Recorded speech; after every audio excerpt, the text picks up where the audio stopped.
I'm Larissa, the lead Senate candidate for the Australian Greens in Queensland.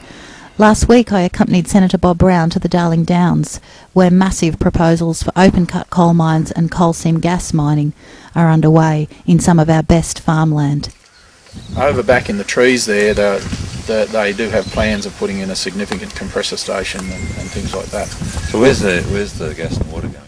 The major problem with coal seam gas mining is nobody knows what the impacts will be on our groundwater resources.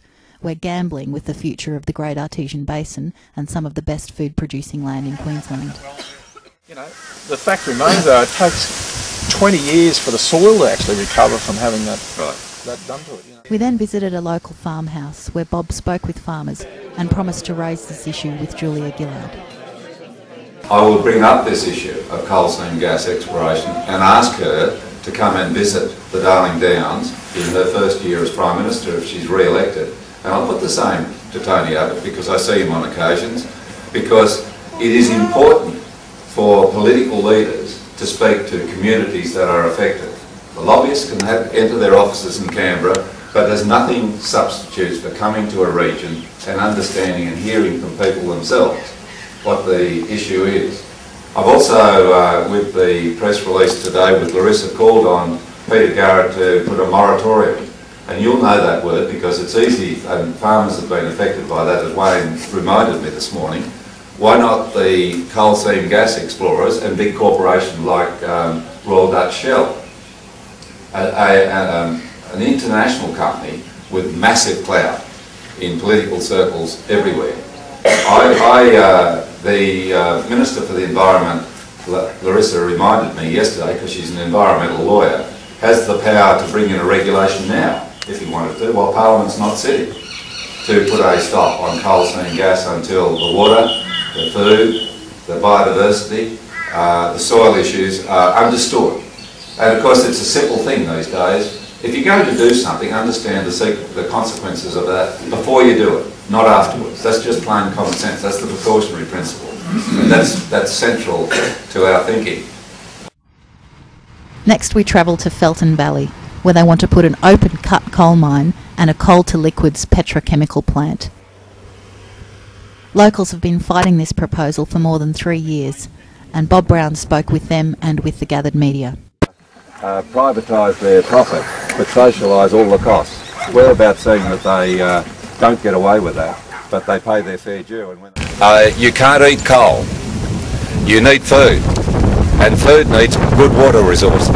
And you don't threaten those in a world in which we're losing high-class arable land and cropping land and grazing land at the greatest rate in history. I read that 2% of Queensland is high-quality cropping land. Do you exchange that for massive further coal exploitation and loss of that land and petrochemical works? No, you don't. Petrochemical works and open-cut coal is last century. Clean green food production and renewable energy is this century.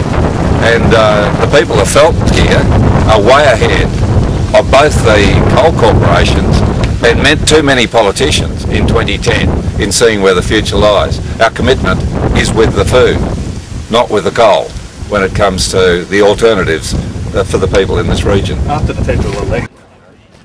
The alliance between the Greens and farmers continues to grow as we fight together to protect our food-producing land.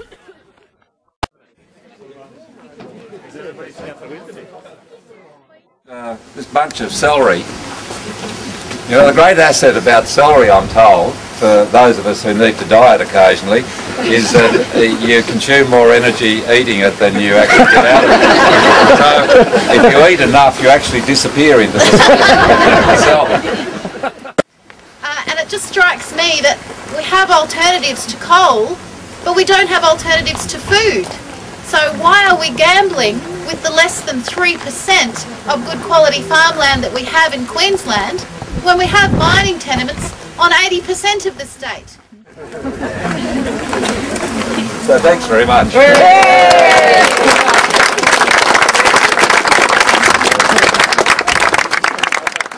Senator Brown wrote to Peter Garrett asking for a moratorium on new coal seam gas proposals.